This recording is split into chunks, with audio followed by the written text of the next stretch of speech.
The very first traditional Samoan house was built thousands of miles from Samoa.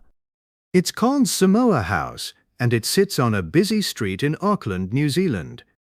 A folly is the classic open Samoan house, no walls, just carved posts holding up a huge curved roof.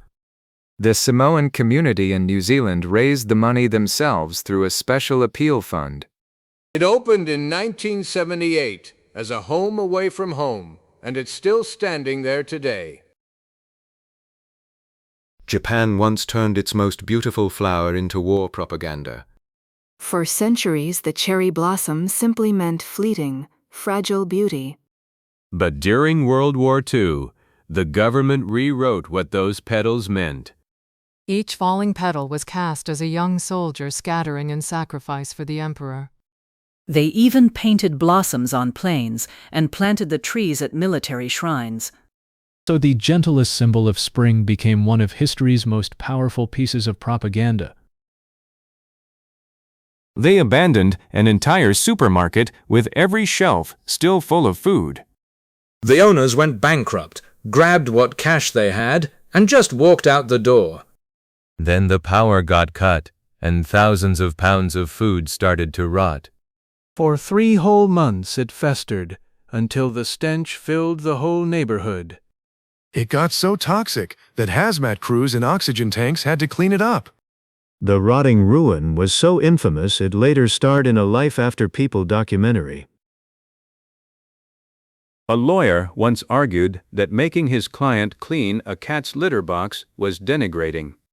The client was a famous man living inside a foreign embassy in London. He'd adopted a small cat that quietly became an internet celebrity. But the embassy set strict house rules, including that he personally feed and clean up after the cat. His lawyers actually called the cat care rule denigrating, and a judge said the embassy was allowed to make it anyway. A man painting peaceful hills got reported as a Nazi spy. During World War II, England was terrified of hidden German spies. So when a quiet watercolor painter set up his easel in the Sussex countryside, locals got suspicious. Why would anyone carefully draw roads, bridges, and coastlines unless they were mapping targets?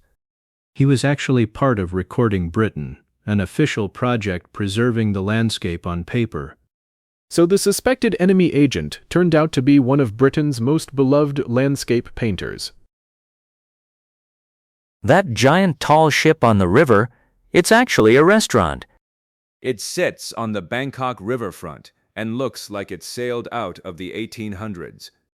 But it's a modern replica of a real Siamese bark called the Thun Kramam, built in 1866.